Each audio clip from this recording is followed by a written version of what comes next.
Madame la maire, chers collègues, nous voici réunis aujourd'hui pour adopter notre budget primitif 2025. Ce budget est, en cette fin de mandat, à l'image des engagements de notre municipalité, continuer à répondre aux besoins des citoyennes et citoyens tout en garantissant une gestion sérieuse, équilibrée et respectueuse des finances publiques de la ville. Le contexte de la préparation du budget était néanmoins inédit puisque marqué par de grandes incertitudes institutionnelles du côté de l'État. Le travail des services financiers qui ont eu à préparer ce budget est d'autant plus à souligner.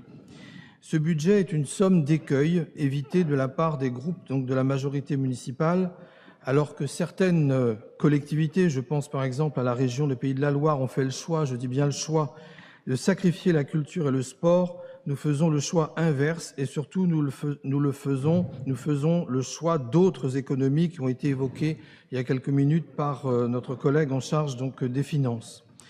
Couper dans des investissements pourtant primordiaux ne peut être la solution. La disparition ou la rétractation des actions culturelles et sportives ébranle les soubassements de notre société et prive nos concitoyens d'outils de recours social et d'intégration. Notre collectivité a au contraire fait le choix de maintenir le cap. Nous savons que la culture et le sport sont des leviers puissants pour la cohésion sociale, la solidarité et la transmission de nos valeurs collectives.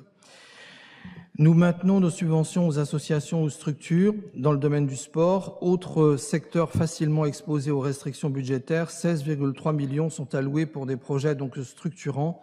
Les subventions pour soutenir notamment les clubs amateurs ou les jeunes des quartiers sont maintenues.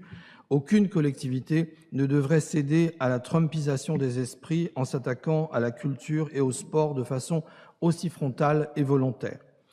Notre budget primitif 2025 qui s'élève, on l'a rappelé, à 460,4 millions d'euros, composé d'une section de fonctionnement de 330,6 millions d'euros et d'une section d'investissement de 121,3 millions d'euros, réaffirme une priorité, celle de l'éducation et de la petite enfance.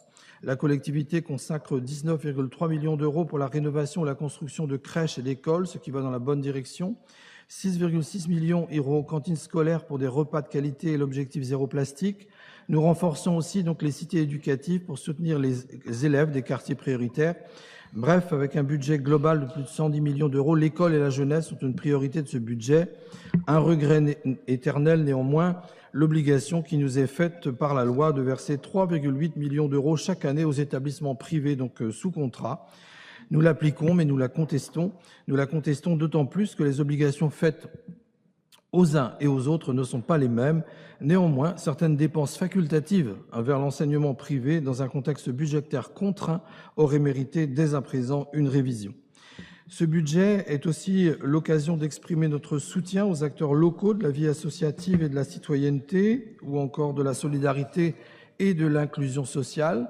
Quelques exemples, 300 000 euros sont alloués aux maisons de quartier, aux centres sociaux, 523 000 sont dédiés au développement des structures de proximité, permettant aux associations de proposer des activités accessibles à tous. Nous portons aussi, cela a été mentionné tout à l'heure, à 1,5 million d'euros l'enveloppe dédiée au programme hospitalité pour assurer au public à droits incomplets un accueil digne. Sur le volet des recettes, il faut se féliciter, comme l'a indiqué tout à l'heure notre collègue en charge des finances, que nous étions engagés en début de mandat au maintien de nos taux d'imposition. Donc l'engagement est tenu. Pas de difficulté pour notre groupe à soutenir sur le budget présenté par notre collègue Mathieu Teurier. Nous y retrouvons un certain nombre d'orientations politiques auxquelles nous sommes très attachés. Un commentaire supplémentaire. Ce budget a été établi, comme je l'ai rappelé précédemment, dans un environnement financier en tension, dû essentiellement à la situation financière de l'État.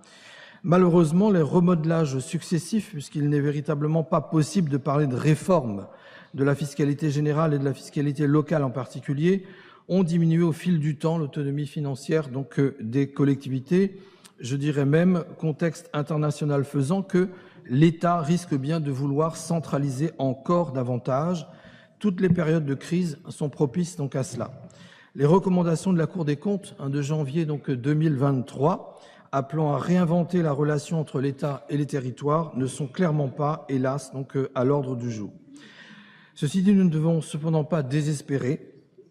Continuons, en tout cas pour celles et ceux qui y croient, à militer pour les sujets du quotidien, pour une véritable autonomie qui libère nos territoires d'une tutelle nationale devenue désormais donc trop pesante, autonomie associée à une réelle liberté fiscale.